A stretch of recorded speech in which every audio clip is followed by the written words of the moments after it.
Happy birthday. Thanks. Our podcast anniversary is coming up this week.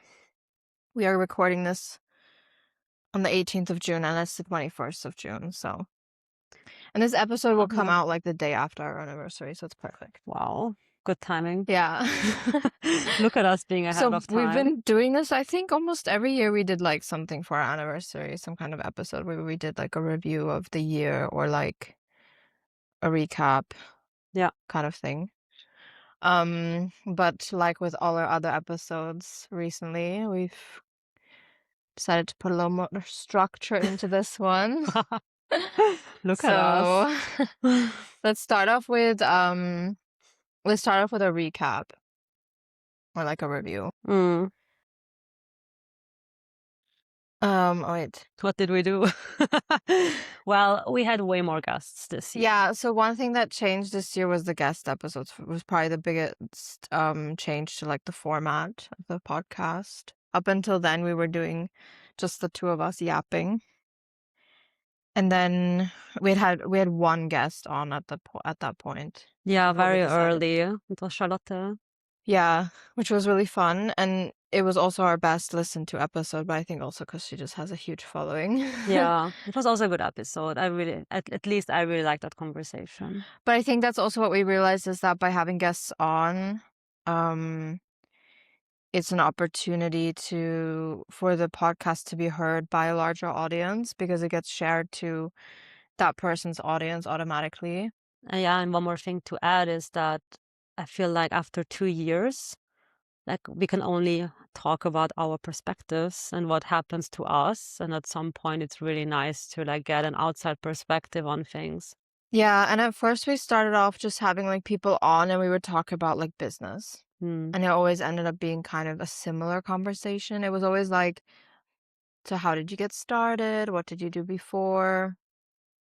And like, their journey running a business, which was fine and interesting for a while, but then I got kind of bored. Yeah, because I think Not that I found the interviews boring, but I just felt like we're doing the same thing over and over again. Yeah, because funnily enough, most people had a similar story. Yeah. So it wasn't so much a topic issue. It was more like just a realization of very similar stories coming together, and it kept being repetitive. Yeah. At some point. And what also happened is sometimes there would be like a topic that would come up during the conversation, and then that would become the topic of the episode. In almost every case, like there was one overarching topic. But I didn't want us to like come up with a topic after we talked to the person and like, okay, what did we really focus on this episode? And that's the name of the episode and that's the topic. You know what I mean? Yeah. I wanted to go into it with the topic already. Yeah, for sure. I mean, that had like a big impact on how we went into the guest interviews moving forward. I mean, one thing to note here is that since we also run the same our studio, it's really difficult to like get the guest to join us before or like to have a conversation with them before, because even a guest episode is a lot of time, like a lot of prep work and of course a lot of editing work and of course the guest interview itself.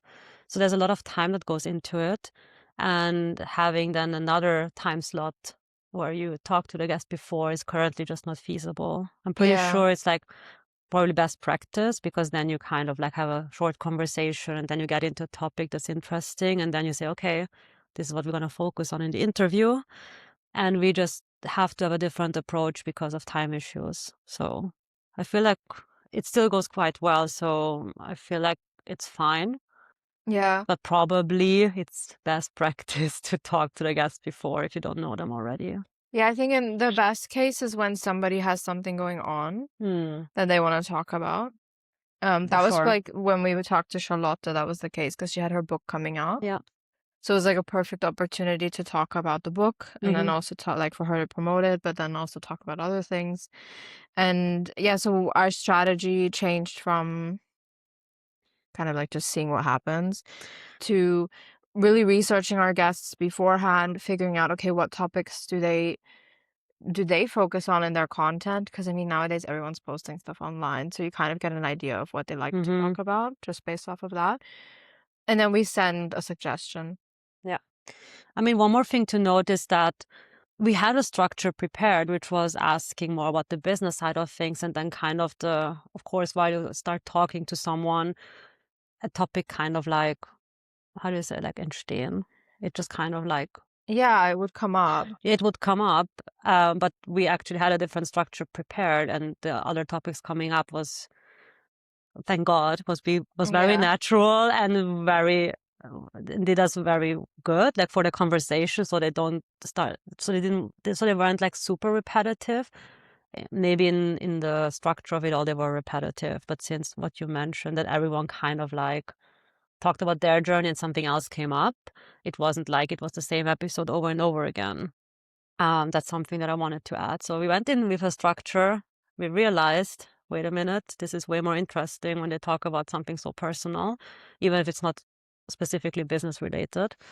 And then the other part that you said, I just wanted to add that. Yeah, no, like I wanted it to be more like a conversation about something they're passionate about rather than just their business. I feel like everyone is passionate about their business, so you can talk about that, but there are other things that people have opinions on. And that was another thing is I wanted, an expertise. I wanted people to come on the podcast who actually had an opinion about something.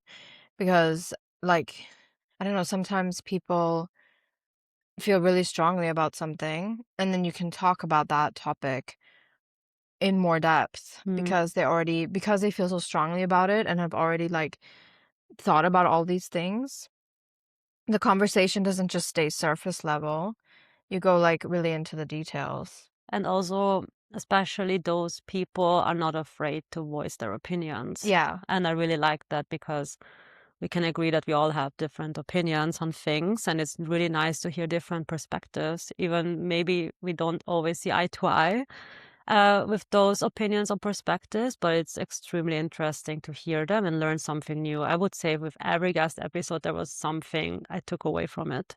Yeah, and that's another thing. Like, I feel like we had an episode recently where we were kind of didn't quite have the same opinion. Yeah. Which hasn't been released yet. That's coming out later in this summer. But that was something I kept saying to you, like, we need to get somebody on the podcast who disagrees with us completely so that we can have like a debate type episode. Is that where I did the awkward intro? Where I almost scared her. Oh, well. Yeah. Yeah, I just feel like that was a kind of something new where we really disagreed with someone's perspective. Or not really the perspective. We disagreed on the premise, but on the premise, like once we got into the discussion, there was a lot more common ground than we initially thought. Yeah, so which was also an interesting structure of the episode. Yeah, like it was more like going into the episode. I just wanted to give her a heads up that we might disagree on certain points, so she doesn't get like scared or like. You were like, yeah, so we might fight. Like, are you open to having a discussion? But you made it sound like it was gonna be really bad, or like we were gonna drill her or something. I don't know. And it turned out not to be bad at all. No, it was really great. I really liked that episode and conversation. But those kinds of episodes only work with people who have a very strong opinion, because if someone doesn't have a strong opinion, or they don't, maybe they do, but they're scared to say it. Like they don't want to come across as like maybe too intense or whatever. They want to get along. Then it's difficult to have those discussions, because then they're just going to agree with you, or they won't say like their real opinion, or they'll say it, but they'll be like, they'll package it nicely. Like, but what you're saying is also correct, kind of thing, Yeah, exactly. Like, I want to have somebody on who's like, no, I completely disagree. And then like at the end, I see that you would love that. And then at the end of the episode, we're all just like, okay, let's just agree to disagree. Wow, that would be crazy. I'm really curious what it would be though. Maybe if someone comes on that really swears by the hourly rate. Yeah, I feel like maybe something like that. Somebody who thinks, there are also people out there who think value-based pricing is like unethical. Yeah, I would And they really think like it's to like have. really wrong to charge Oh, clients that would different be such a prices. good Yeah, can episode. you imagine? I would really like that. So if anyone knows anyone, let us know. Yeah, we will reach out. I just wanted to add one more. It's a personal anecdote, not really. This didn't happen during the interview, but I'm taking rhetoric classes to get a little bit better at speaking. And on the topic of disagreeing like very fundamentally with someone and not letting go, there was like an exercise we had to do where we talked about food, and nothing really came to my mind. So I said my favorite food is carbonara. It's not true, but it's kind of something that came to my mind. And then someone said, yeah, I also really like that, like with Sahne und Schinken. Sorry, I just switched to German. With like with like cream, heavy cream and Ham. ham, and I was like taken aback, and I was like I'm gonna stop you right there. Like that's not true. And then I was like really intense about how carbonara is made. I was so passionate, and I think that person was super taken aback by my passion how to Prepare prepare carbonara. carbonara, and I would really like to have that in the interview. Like, I don't know, Yeah. just a back and forth on that, because we agreed to disagree. She said she really likes it with heavy cream, and I said, yeah, I mean, go for it. I was just like very passionate about the original recipe. I sound like an Italian. I'm not even Italian. I don't know why I took that to heart so much, but yeah, it's just a Whenever someone like butchers an Italian dish online, that's always like the Italians in the comments are always so mad. I was You were one of those. I was yeah. one of those. I don't know. I felt really bad afterwards because I thought it's not that deep. I don't know why I got so riled up. That's like when people when I get mad at people for saying they like sweet potato. Yeah. Or when people don't write the correct form of life and live. Oh my God. Don't get You me once started. roasted me so badly because I used Life it and wrong. live. It's an Austrian. I don't know if the Germans do it too, but the Austrians are so bad with that. Oh my God. Yeah.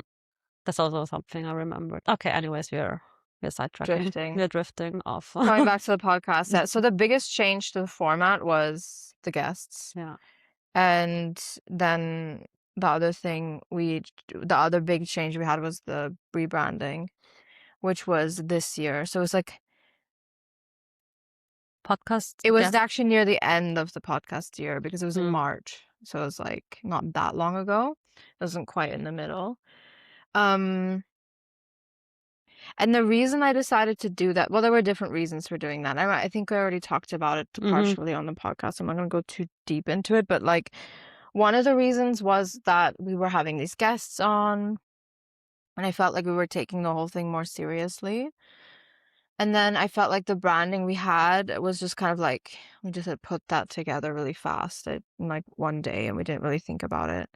And I just wanted to have a branding that we like had really thought through, that really represented the new format, where we could show like also differences between episodes with just us, episodes with guests. So we had to think about like, how do we create a color system that works for that, including like guest portraits on the thumbnails and all this stuff. Like very professional. Exactly. So then I had our designer like create a branding for us, and then together we like created something that I feel like is also really easy to use for me now, because before, like with thumbnails, and a lot of this rebranding also had to do with the process being too time consuming for me. When it came to like promoting the podcast, when it came to editing the podcast, like before I would take a thumbnail, like a still from the episode, but it was really difficult because I had to find like a good still, and like when someone's like talking, it's hard to get a good still. And I'm always like moving around. And then you try to get one where they're maybe smiling, like in between talking. It was very time consuming to find like a good still. So I was like, I can't do this anymore. I need like a template where I can just like switch out an image, switch out a name, and I'm done. And so that was the idea behind doing the rebranding as well, was making the process faster and ultimately also look more professional. Yeah.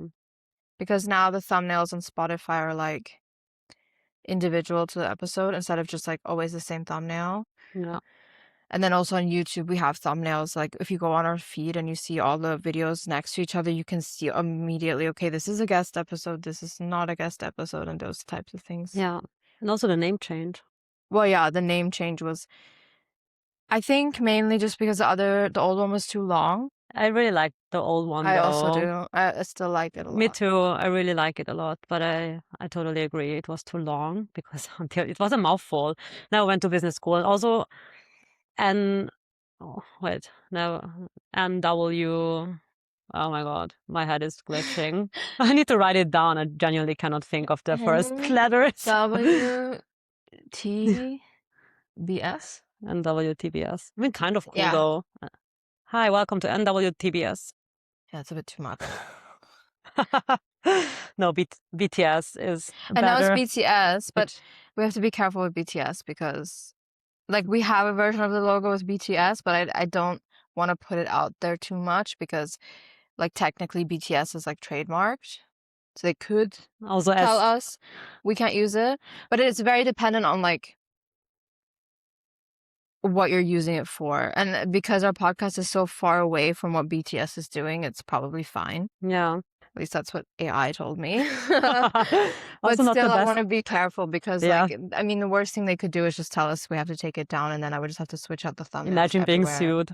No, they wouldn't sue us for that. They would only sue us if we refused to, like, take it down. But yeah, so I've tried to, like, use it sparingly. Yeah, also SEO reasons. I mean, imagine looking for BTS. We would probably come up in, after all the fan accounts and whatever. We would be like on the last page somewhere. It's definitely better to use Behind the Scope, the full name. And it's short, so it's fine. Yeah. And the other reason, like the other process, the other thing that changed in terms of process is that I wanted to promote the episodes on Instagram again. Mm-hmm. But our Instagram was tied to our Threads account, which was the same. Yeah, right. And I wanted to separate that from the podcast. I wanted Behind the Scope to be something separate from the agency name. So that was another reason why I wanted to do a rebranding. And then during the rebranding, I was like, we need to change the name. Oh my God, this is such a complicated journey. I know. I mean, we had everything under one roof, which kind of felt not right, but also it felt right at the moment when we did it. And then while working with that roof, it didn't feel so right anymore. I just felt like we weren't a studio with a podcast. Yeah. We were the podcast. And the studio. Yeah. And I think that's what bothered me about having same post the podcast. Yeah. I was like, it doesn't make sense. Because we also never went to business school by same studio. Yeah, that's true. It was always like with the Rebeccas. True. So it didn't make sense. That would have been too long too. Also, I feel like if it's from our studio and if it's a podcast that should benefit the studio, I feel like it should have been a podcast in a way different direction. Yeah, it would have been more like education for a client, like, I don't know, talking more about industry stuff going on. Exactly. Like news and like, talking more towards like clients. Yeah, how to increase your conversion or something like that. Yeah, exactly. That's what I mean. So it wasn't really catered towards clients. It was catered towards our peers. I don't know. It just kind of like felt off. No, definitely. That's why I wanted to separate it. Yeah. So good call. Those were kind of the reasons behind doing it. And that was the biggest change to the podcast. Yeah. In terms of like what you see. But behind the scenes, like the format and having guests on was the other big thing that changed. Yeah, also something changed after we rebranded. You want to talk about that? Oh yeah, let's talk about that for a second. I didn't actually write it down. Let me think for a sec. Okay, yeah, so when you look at we moved the podcast hosting to Riverside, which is like kind of an all-in-one tool. It's where we record the episodes with the guests, and it's also where we edit the episodes. I say we, but it's like I'm doing it. We recorded We together. recorded You together. edit it. I edit it and I schedule it there. And the reason why I wanted to move it to Riverside is because on Riverside you can see stats from like all platforms. Yeah. Whereas if it's not on Riverside, you have to go to like each platform and look at the stats. And the other reason is that you can like distribute it with one click. Like you publish and it publishes it to YouTube, Spotify, Apple Podcasts in one go. And before, like, I had to do Spotify, and Spotify would post it to Apple Podcasts on like without me doing anything, but YouTube was always like an extra step. So a lot of this Yeah, it's like annoying. during the rebranding, a lot of like the stuff we changed had to do with like the process and making it less time consuming. Because by the way, anybody just like FYI, podcast is really time consuming. A lot of people ask me like, "Oh, I want to start a podcast," and I'm like, But we always do that, no matter like whenever I want to start a studio, like, yeah, I want to go true. freelance. Don't do it. Yeah. Anyways, so yeah, so we moved to Riverside, and on Riverside, I also because we moved there,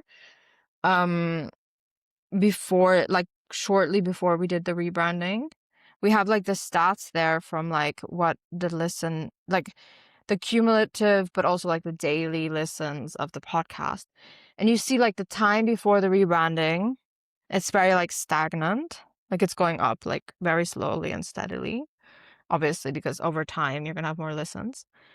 But then when you see like starting from the day where we launched the rebranding, it goes like very quickly. It goes up very quickly. It kind of looks like when you start off at a mountain, it just gets really steep. Yeah, it's kind of like that suddenly. Exactly. So like if you look at the listens over time, like since before we rebranded to now, you really can tell where the rebranding was, which is really interesting. But it's not only the rebranding that did that, it's the fact that we started posting on Instagram again, promoting the podcast again, also giving guests guidelines on how to post, which we had before, but we weren't as like, yeah. I think now that like we have it on Instagram, it's easier for them because they can just like, we just invite them as a collaborator and they can just publish it to their feed. They can share it in their story. Like it's just really easy for them to distribute it as well. And yeah, so it's not just a rebranding, I think, that changed the number of listens. It's also that we started actually promoting it. Whereas before, it was just on YouTube, which already did a lot. Like the YouTube shorts are actually really good to like push people to the video.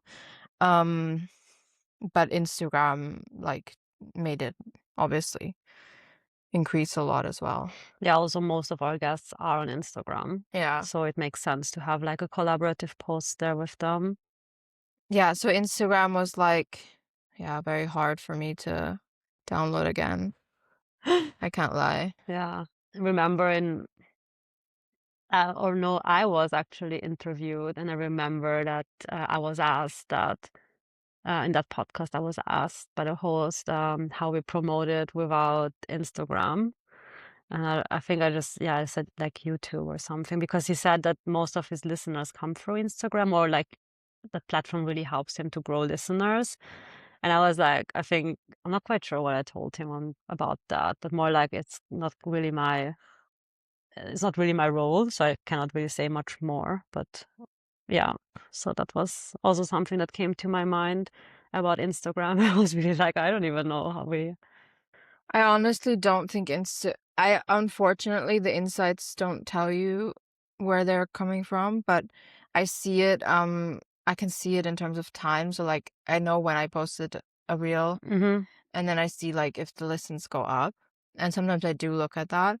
And honestly, the biggest jumps we've ever had were from LinkedIn and not from Instagram. That's so interesting. And it wasn't even from like when we posted about it. It was when the guest posted about it. If a guest posts on LinkedIn about the podcast, you see the listens go up dramatically. But I also think that that's the platform where people actually are interested in their peers and what they have to say. Like, for example, if I follow someone that I find really interesting, or a friend of mine, or, I mean, if you were a guest in a podcast, I would also listen to it. And whereas on Instagram, I feel like I would just, cute story, bye. But I feel like on I don't know, on LinkedIn, I feel this call to action way more than on Instagram. Yeah, and on LinkedIn, there's more engagement. Like when someone posts about being on the podcast, the people comment like, "Oh, that's so cool. I'm saving this for later." Yeah, and Like you really see also them engaging with the and it content. gets pushed more, I feel. Like I see a lot of times that it gets like pushed more. Yeah. You see the post for a really long time on LinkedIn. Yeah. Like sometimes you see posts from 2 weeks ago. Yeah. I think that somewhere in the archives of this podcast, not archives, but like going way back is where we like talk a lot of shit about LinkedIn. And now look at us. Honestly, I think it's my favorite platform for promoting the stuff that we do. Yeah.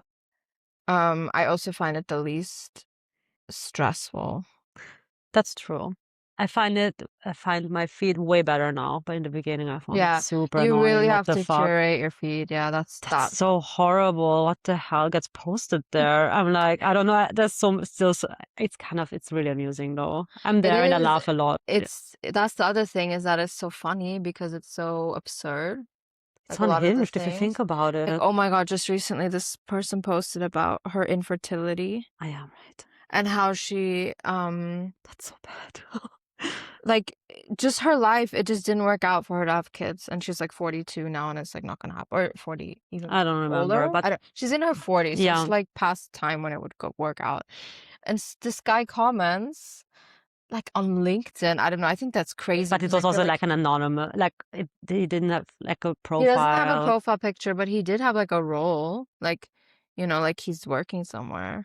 I don't know. And he comments saying that the fact that she's childless at the age of 40 is due to feminism and Disney or something like that. I love the Disney. I don't really understand. It's feminism and Disney. I get what he's trying to say with the feminism stuff, but I have no idea what he means by Disney, because I feel like Disney taught us to like find them happily ever after. No, Rebecca, it's Disney. So I don't know what Disney did, but why Disney was the enemy. But that shocked me that somebody on LinkedIn, where theoretically like your future employer could see that, would post something like that. Yeah, but that's another thing on LinkedIn. I feel like there is almost this toxic positivity where like no one really dares to write the opinion. Yeah, which is also a problem. Yeah, exactly. Because I was like, yeah, well done, and no. Or like, I don't know, it's like mindless discussions in the comments, or where you like see a really unhinged post and then people underneath it like, yeah, well done, where you think like, what the fuck?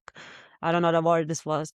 I think you once sent me a post about a personal trainer who, shit, I don't remember the story, but it was so unhinged.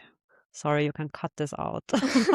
I do you remember? Because you commented on his post. I know, I posted something negative. Like someone being lazy. I don't know, whatever. It was a personal trainer, and I think he was like shitting on people being lazy or something like that. Something along these lines. Also something about women. It was something about women.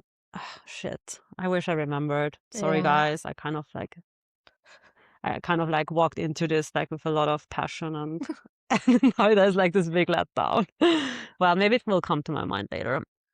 It probably won't, but it's okay. We took a detour again. Yeah, but anyway, just to say, yeah, LinkedIn, we judged it too early. We judged it too early.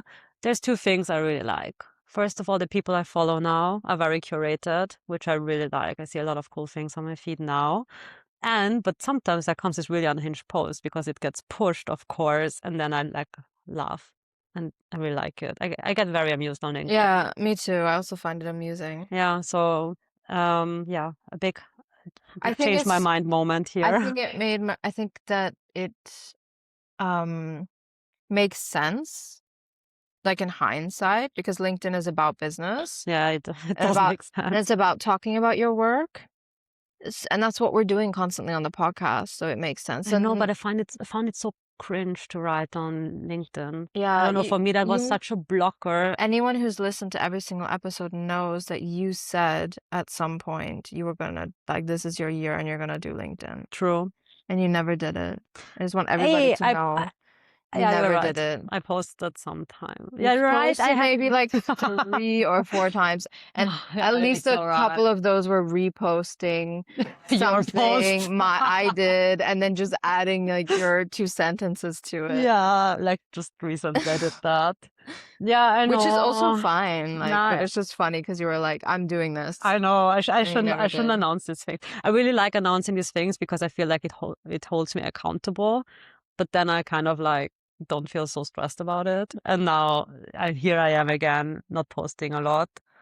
I really like the platform because I don't feel like you have to post every day to people in order for people to see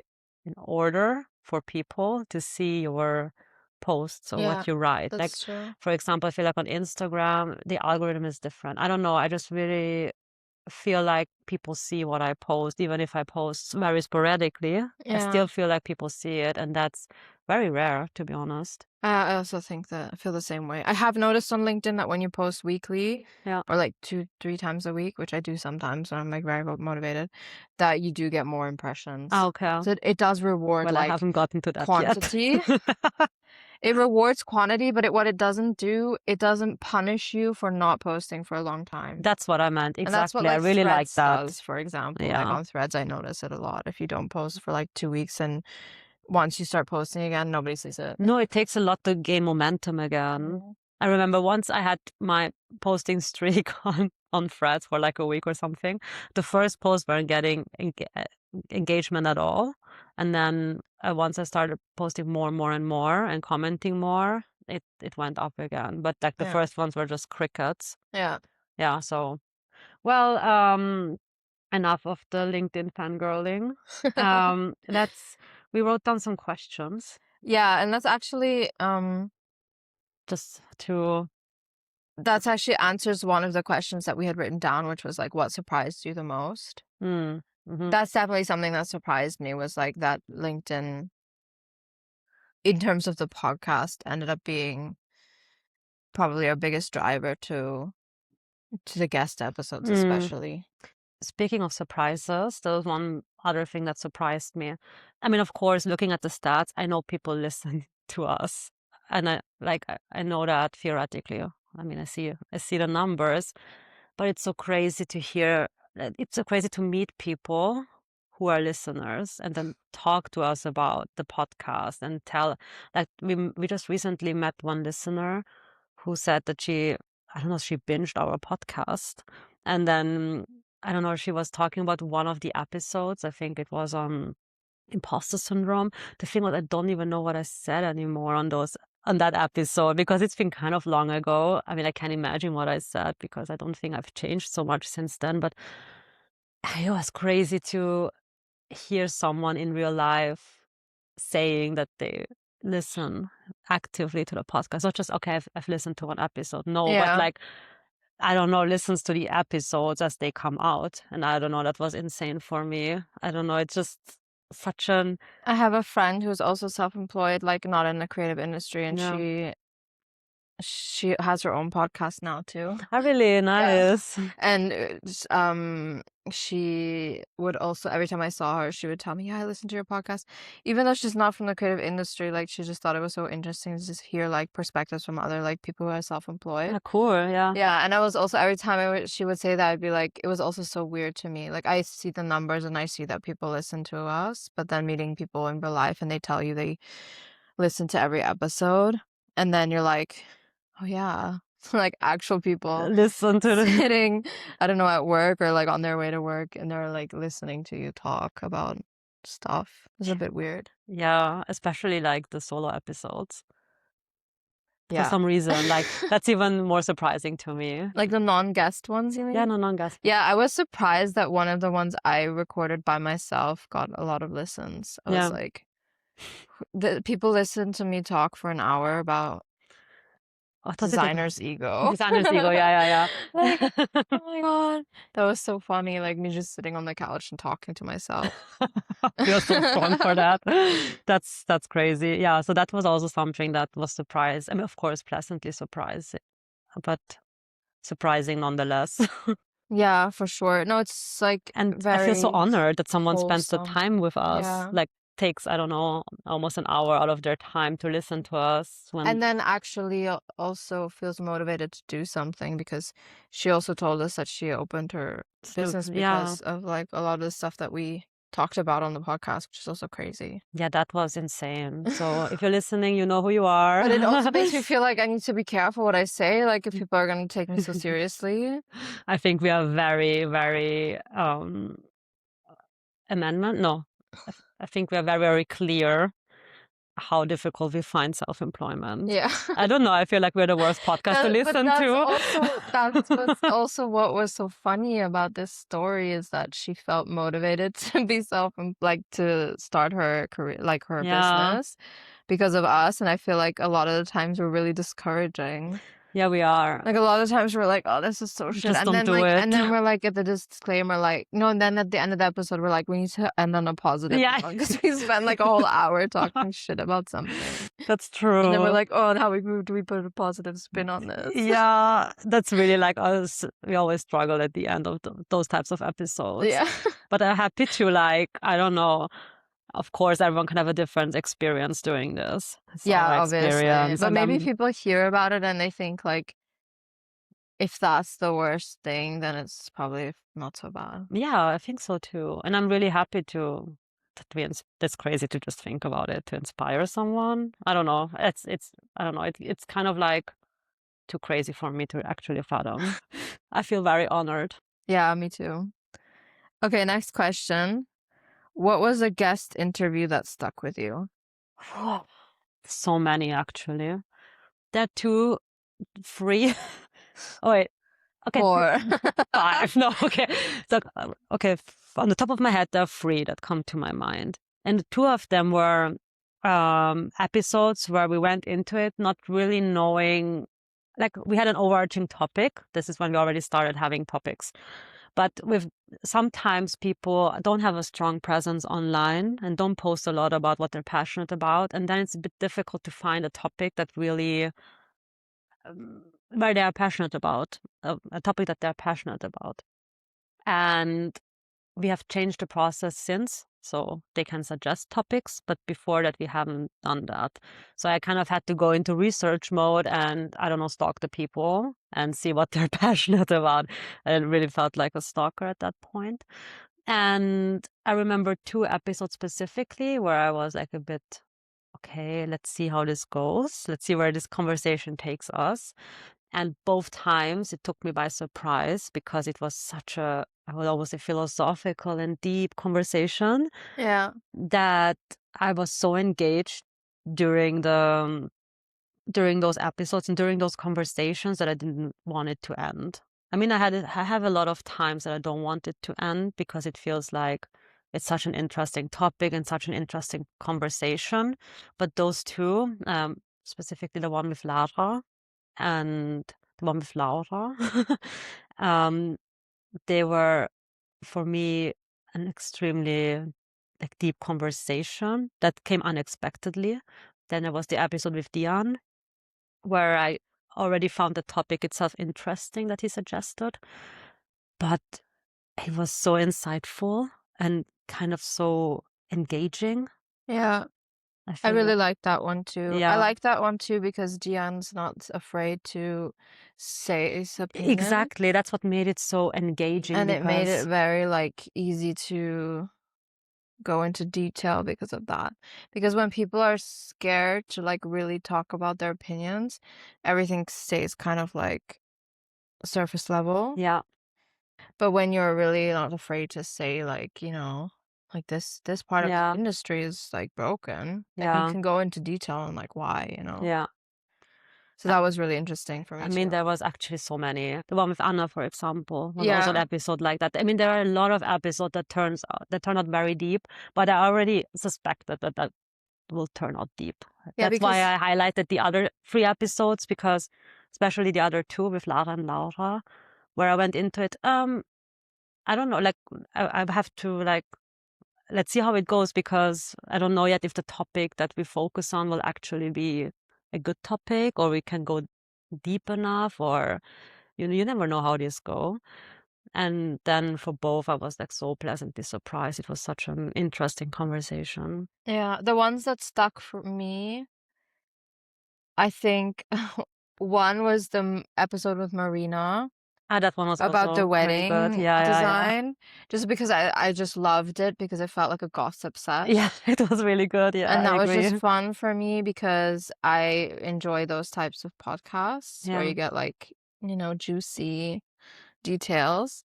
So I was thinking like as a listener, this will be a good episode. And it Yeah. actually did really well. Like we had a lot of engagement on that one. Hmm. And then the other episode that stuck with me personally on like a personal level was the one with Sissy about like Yeah, that's also really productivity and good. menstruation, just because it's a topic that's so obvious. Like once you hear it, you're like, this is so obvious. Yeah.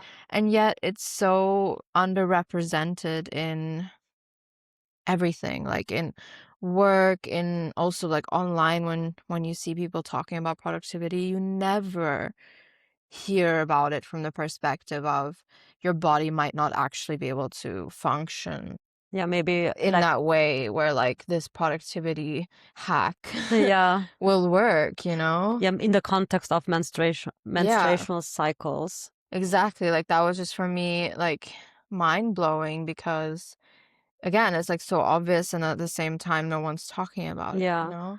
I mean, one thing I really need to mention at this point is that in every single guest episode, literally, there was something that sparked something in me. Yeah. I never left a guest interview where I was like, I don't know, this didn't inspire me, or this.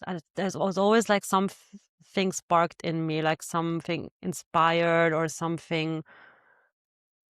I don't know. It's really difficult to say. Motivated. It's kind of. Yeah, and also I think a lot of those things I learned something new.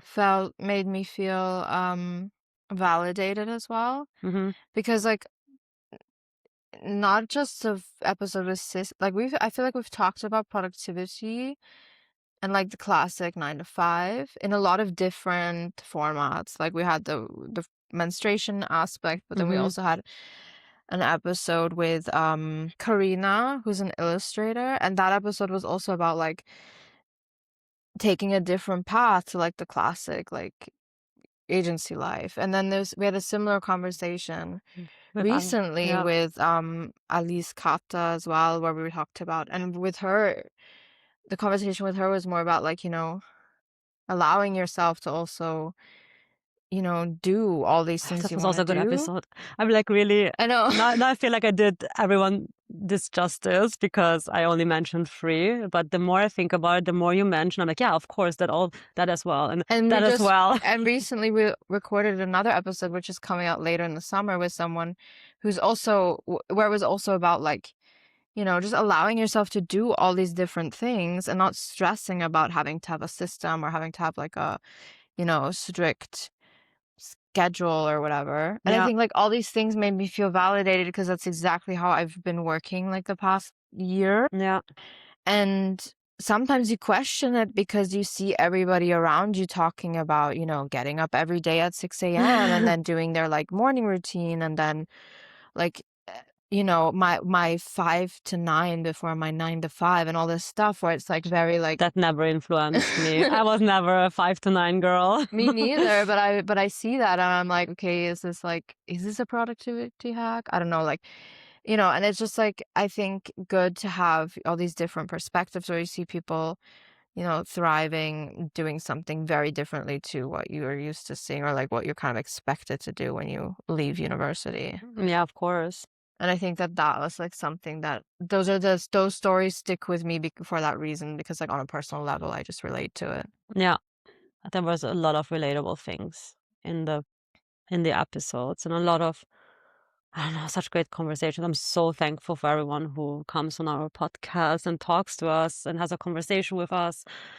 I feel truly honored, first of all, and second of all, I really, yeah, what I already mentioned, feel so inspired and extremely happy that we decided to add this format to the podcast. I feel like it has enriched it a lot. Not Yeah. just me, but also the podcast itself. And I'm super happy that we can share those conversations, because sometimes you meet up somewhere and then you have these conversations, but it never really sees the light of day because, of course, it wasn't recorded. I'm really happy that we get to record these type of conversations. Yeah, one of the questions was there an interview or a guest that surprised you? But I guess those were yours, right? The ones where you Yeah. felt like at first you weren't sure if we would have like something to talk about, and then they ended up being like Yeah. some of the most interesting Yeah, maybe discussions. not something to talk about, but more like the direction, because the overarching topic that we should have or we want to have, I just didn't feel like it had. Maybe it had, but I don't know. It just didn't feel like. I was a bit scared that the conversation might not flow because we don't have a we had a structure, but what if the conversation sideways because it wasn't such a big overarching topic? And that can go both ways. It can go either really well, which it did, thank God, but it can also go badly, where you're like, okay, what else should we talk about now? Because, I mean, you have to really think of, you meet someone new in that moment, and it's, I guess it's also something that surprised me. There we go. Is that you meet so many different people and you get so many different vibes, and you have to really be so adaptable. And so, and you cannot really have we have a lot of bad days when we do the recordings, actually, but we cannot like let anyone see that we are having a bad day. I mean, they're taking their time to talk to us, and it would be so bad if we just like really let our emotions go and be like, okay, no, today is Yeah. my day, I'm on my period. And we've had that, of course, but it's super surprising how pleasant everyone is, so that the conversations are always so nice and engaging, that even though we might start off on a bad foot, meaning like not feeling so well emotionally or socially, and then once the conversation starts, like once the people are on call with us, it just flows. Yeah. That's something like one of the last question is what was your biggest lesson learned from Wow, having guests? It's no, just it's answering all the questions no, it's without. fine though, because that was gonna be one of my answers to the Okay. lesson learned was that people are nice. Yeah, Like, people are nice. I don't know why, I don't know if it's like my social anxiety, but for some reason, every time we have a guest episode, I'm like, what if they're really mean? Like, why would they be mean? It makes no sense. But I'm like, I always have this weird anxiety, like just shortly before, Yeah. where I think like, what if they're mean? What if we don't vibe? What if they don't like our questions? Like, what if they judge us? Like, weird things like that. And then you get into the conversation and they're so nice. I know. They're so open. They're so excited to be there. That's the next thing. Like, for some reason, I feel like we're holding them at gunpoint to be on the episode. Like, it makes no sense because they agreed to come on. Like, Yeah. if they didn't want to do it, they wouldn't have agreed to it, you know? But for Yeah. some reason, like, my brain, it's like the social anxiety, like, jumps to all these negative things. And so I guess that's a lesson I learned is that, you know, if someone agrees to come on the podcast and then also like comes up with some topics they wanna be talk about, there. they want to be there and they're gonna be excited about it. And what you were saying was like another thing that I learned is, or I guess I knew this, I knew how to do this. It's not something I had to learn. Yeah. But it's definitely something I realized doing the podcast is that you have to be on even when you don't want to. So like, yeah, we have days, bad days. You have Yeah. days where you're like really tired. Like we have days where like 5 minutes before the podcast, I'm literally lying on the couch Yeah. and I'm like, you know, spending every minute before the podcast to chill beforehand because I'm so tired. But then as soon as the camera goes on, as soon as they're there, you have to be the host, you know, and a host has to be, like you said, you have to be in a Inviting. good mood. You have to bring the good energy Yeah. so that the person feels like comfortable, so the person also feels like in a good mood, that the vibe of the episode is a positive one and not a negative one. So you can't, like, if you're super tired, be there and be like, I'm not like, feeling like it today. and be like, yeah, so like, So what do you do actually? you have to play a role. It's really like, it's like a little bit of acting involved. Because if you're having a good day, you don't have to do it. It's low No. effort. Yeah. And I also feel like that there are some episodes that are less effort because it's a topic that we talk about all the time. And then there are episodes that are more effort because it's a topic we either don't talk about a lot or it's a topic we're kind of like not so familiar with and we expect a little bit more from the guest. Like Yeah. with Sissy, for example, Yeah. like the menstruation topic, that was like an episode where I learned a lot. Yeah. True. And it was like I thought it would be an effort because I don't know anything, but it ended up being kind of low effort because she did a lot of the talking, you know? So it's always like I don't know, sometimes you go in with an expectation and it ends up completely different. So that's also something I learned is that you can't really like probably better to go in with low or no expectations on what's gonna happen. Yeah, I think that's true for almost everything in life. Yeah, but I think it's because you can't really like we have a structure like Yeah. now that we didn't used to have, so that makes me feel more or less stressed about it because I feel like we're always really prepared. But yeah, sometimes it goes in a different direction. We just have Yeah. to wing it. And one more thing that's surprising is um, that you have to really think quick on your feet. Because, yeah, we do have questions prepared, but like we mentioned, like, of course, the conversation can take a different turn, and then there's no question for that there. And I know that I used the pen a lot to fidget, but I also write down a lot that they say. So I can like really go deeper in the topic because I struggle to really retain the questions for a long time and then I forget about them, so I have to write them down. But I think one thing that is surprising / not really surprising, but that you have to be such an active listener and you really have to be there. You cannot just like dissociate or something, which is, of course, you shouldn't, but sometimes it happens, especially when you have like a day where you're just completely brain fogged. I mean, it can happen. But yeah, for example, then this really deep listening and how deep you have to be there. Like you have to really be there, and otherwise the conversation dies. Yeah, and you have to be able to like remember a lot of things. And Like that's what I mean. That's why I have to write it that's why you down. write it down. But Yeah. I've noticed that like when because people will talk, like you ask a question or you're talking about something, and they give a very long answer or they talk about something for a very long time, Which I love. which is really for us nice because Yeah, then I feel like they're leading the conversation. Um, but yeah, you have to like while they're talking, make little mental notes. Like, okay, they exactly. mentioned this, because sometimes they mention things and you're like, I don't really want to go deeper into that, but they mention something, you're like, oh, I want to ask them like Yeah, something more specific to go into more detail on that. But you have to remember that exactly. and keep listening to what they're saying so you don't miss something else that might be interesting to jump off of. Exactly.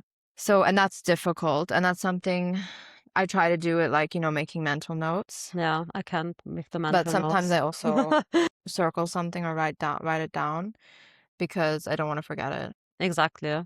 That's actually that goes more into the category of like what I learned. I guess it's Yeah. like taking the notes and like really. I feel like I'm I'm a good conversationalist, but I was never really like actively having to take like notes and to like really go into these topics like for the sake of an episode where we know okay this is approximately what we want to talk about. So it really should stay within these constraints at least. So it's really Yeah. difficult sometimes to take the conversation back or like to really find the anchors that make sense to follow up on. Yeah. Yeah, it's definitely a learning experience. That was Uh, the last question. that was the last question. What was the lessons learned? Yeah, I think wrapping up. I'm ex- I'm really excited. Or maybe wait, not wrapping up. Another question. Is there something that you are like excited about moving forward or like planning or yeah, let me re-ask this question. Is there something that you're excited about for next year? Or do you have like any specific plans for the podcast for next year? Yeah, well, we're doing a summer break, which just means that we're posting less and we're not recording every week. Which I'm honestly also excited about. It's nice to have a break. Like Yeah. for a long time, we've been doing like every week. And a lot of podcasts have like summer breaks where they don't post at all. Post it all, yeah. Yeah. I didn't want to do that because I Yeah. didn't want it to drop off completely and people forget about it. That's why I wanted to keep it going at least once every other week. Yeah. So I'm excited to have a bit of a break. But what I'm also excited for is to have people on, like we talked about this. There were a couple of guests that came on where, we talk for an hour, and it's like we could talk for another hour. Like, so let's do that. Or sometimes the topic comes up like at the end of the episode. I hate that. And then you're like, oh, like you really want to go into that, but then you're like, no, we have to cut it because like 1 hour is kind of like just what we have as our max. So I'm excited to potentially invite people on again. Yeah, me too. To talk about like a specific topic, a different topic to what we talked about in the first episode with them. I'm excited to hopefully get Eric Hafström on the podcast again to talk about his book. That's another conversation I really love. Yeah, that was also a conversation I went into because I was a bit intimidated by him because he seemed like he is someone who's just achieved a lot. Yeah. And I don't know, it was intimidating for me. And I didn't know what to expect. And he's so nice and such a warm personality. And that ended up also being an episode that stayed with me for a really long time. Yeah. And that episode we did with him was really interesting because his journey, like going from freelancer to agency, was very interesting. But that was before we had the new format. Yeah. So I really want to get him on the podcast again to have like another conversation about something specific. And I thought he just like released his book, so I thought that would be like a great opportunity. But the timing is kind of a bit dumb right now because we're going into our break. So hopefully we can get him on like in the fall to talk about his book. Time for us to read the book. Yeah, because I'm really bad at reading. Like, I'm not bad at reading. I just wanted to say you're really good at reading. No, I am, but I'm like weirdly slow when it comes to books, and because I'm just not motivated, and I get my brain drifts, and then I have to read a page 5 times. But I also think that you're a person that really retains what you read. Yeah. But I'm, for example, not. I'm a skimmer. Yeah, I'm very quick at reading. Bad, yeah. Yeah, so I don't know. It's also not really great. I'm really fast, but I don't retain the information. And I'm trying a new thing where I actually write down my learnings from a book. That's good. Yeah, but that's what we have to do with this book. Exactly, especially with this book. I want to be prepared for that episode.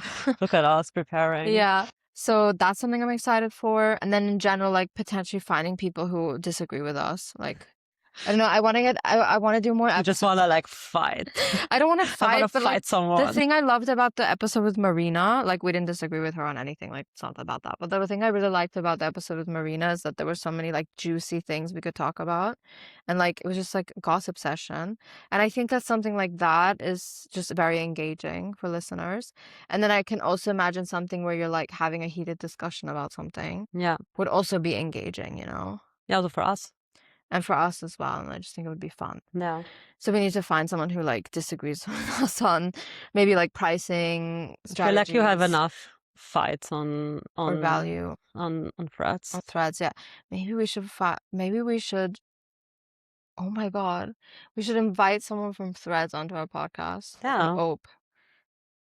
Yeah. That would be so funny. Yeah. So those are things for me. What about you? Similar, like the first thing, actually both things. I'm not like. Wow, you're so.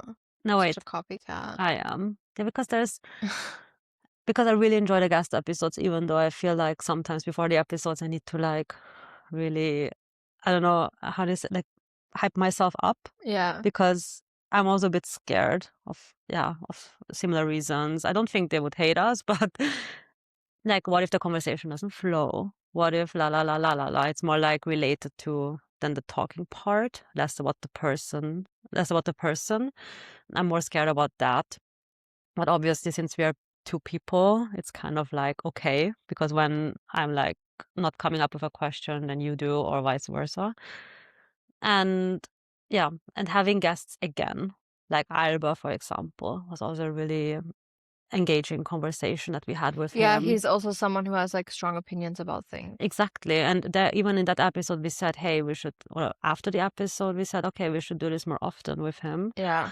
And there were a couple of people like that. Exactly. So like having people on again, of course, let's see where it goes with like getting to know new people. It was such an enriching experience to like get to know the network. Yeah. And then see the people face to face also in like different like scenarios, like for example, when we had the Factor launch, seeing the people, and I don't know, it was just like really interesting. And yeah, I think, sorry for being a copycat, but those are also mine. Same. Same for real. And well, as for every year, I'm hoping to get better and better at speaking. Yeah. Which I think I have, but there's always room for improvement. There's always room for improvement. I've been realizing more and more that I say like way too much. Yeah, you can like sort of it. Yeah, but it doesn't always fit. That's true. But I feel like You whenever know? I hear like a moderator talking or someone who is obviously trained in talking, they always say like sort of all the time. Yeah, for me, the equivalent to like would be, you know. I always Not say, sure you if that's know. better. I always say, you know, I'm like la la la, and then when I don't know what to say, like I'll just add, you know, at the end. You know? You know? Yeah, I know, you know. Yeah.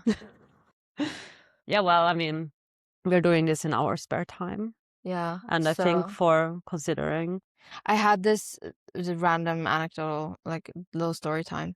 When I was in school, I had a friend, and every time I went to her house, her mom was so against the word like.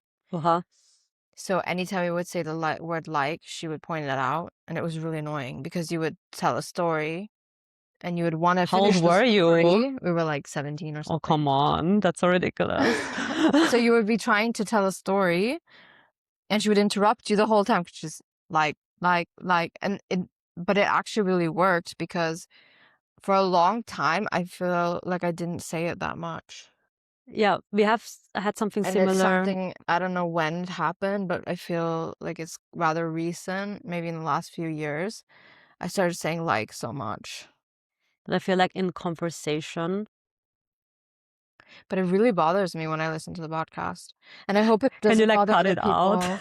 No, it's way too much. And it's like, and it's so it's like so in the between structure. the words or connected to the words, so you can't like cut it without it being really obvious. Yeah, but piggybacking again on your story, like as I mentioned before, I now went to a rhetoric course, and there we had a lesson on like when you start talking, you sometimes do like a little, what's räuspern in English? Oh, like clearing your throat? Okay. So when you start to speak, you often do specific things, like, for example, clear your throat, like, and then start talking. Or yeah, you go in with, there's like the specific cues that you use whenever you talk. Especially, mine's so, I think. Or like there's always so exactly. Like there's always like specific things. And it was so difficult. Like we were a group. And we did like a round where we all had to like say something on a topic, like a sentence or two, nothing crazy. But she was like really listening for those cue words or whatever. And she always pointed them out. And I don't know why, lucky enough, I'm always the last one in the round. So I was like kind of like trying to really internalize what I want to say without starting with so whatever. And it was so difficult. It was going so against my instincts, but I really liked that exercise because whenever then someone redid whatever they were saying and just really jumped right in, it was so great. Yeah, it sounds so much better and more confident. But I think it's such an internalized thing where you just, whenever you want to start saying something, you just kind of have to like do this, not the prefix, but it's kind of like this pre-thing. Yeah. I don't know why it's like one warning does that. People you're about to talk. Exactly. And I don't know why that happens. Well, there's also just a little anecdote on that. But it was also really helpful. Yeah, so I guess that's something maybe that we can improve. Yeah, of course. I think that sure. Just like maybe details when it comes to talking. For sure. Like for me, especially. For me too, though. Like I totally hear it when I'm editing. Yeah. That sometimes it's just so many likes with one sentence, and I'm just like, oh my god, shut the fuck up. Get to the point. I guess that's also a thing, talking more precise. Yeah. But I think that's also for me the lack of vocabulary and my German speaking background that it makes it a bit more difficult for me to form a really precise sentence to the point. True. And I also thought the like thing is maybe because I speak more German than I used to, and then my English is less confident, and then I have to use so many likes. But then when I listen to other podcasts of native speakers, and like especially Americans, no offense to them, they use so many likes. So there you go. So then I feel like, okay, if they can do it, I can do it too. But I'd rather not. I'd rather not sound like California, LA, annoying celebrity. I love the connection that you made. Yeah, I guess for me it's more like training on vocabulary. I think I got better. Actually, I got worse in German now. So especially talking about these types of topics, I really cannot find my words. After the launch event that we had for Factor, people were, of course, we had the launch event in English, like the presentation was in English. And then people that came up to us, they were mostly talking German. Oh my God, having to talk about those topics in German, I really couldn't. I felt like I'm not a native speaker. I felt like I don't know, an A2 level German speaker. That was such a bizarre experience. Yeah, I have that too with things where topics that I speak about a lot in one language, I cannot in another. You're just missing all of the vocabulary. You're missing all of the talking points and the arguments. Yeah. Especially when it's a complex topic like pricing. Yeah. And anytime you make an argument about pricing, you're making it in English, and then suddenly someone wants to hear it in German. It's like, no, impossible. Also, we keep rephrasing the same things. And therefore, I feel like I have some of the phrases already ingrained in me. Exactly. And I'm just like, oh yeah, I just shoot it out. And I know the vocabulary and I know how to structure that sentence. But in German, oh my God, super bad at it. So also the ending it on so. I don't need to have an ending word. Yeah. Wrapping it up. We are super excited to continue this journey and see where it takes us. And please keep listening over the break. Exactly. Please keep listening. Also a good opportunity to go back and listen to other episodes. Yeah, but maybe not the first episodes. Not the first episodes. No, please don't listen to the first episodes. I beg you. I beg you to not do that. Yeah, it's a good thing to re-listen to episodes and maybe to just build more anticipation for the new episodes. Yeah. And I'm really looking forward to, I don't know, having more interesting conversations, having more guests on the podcast, and also having guests come again. I'm really excited about that. Yeah, me too.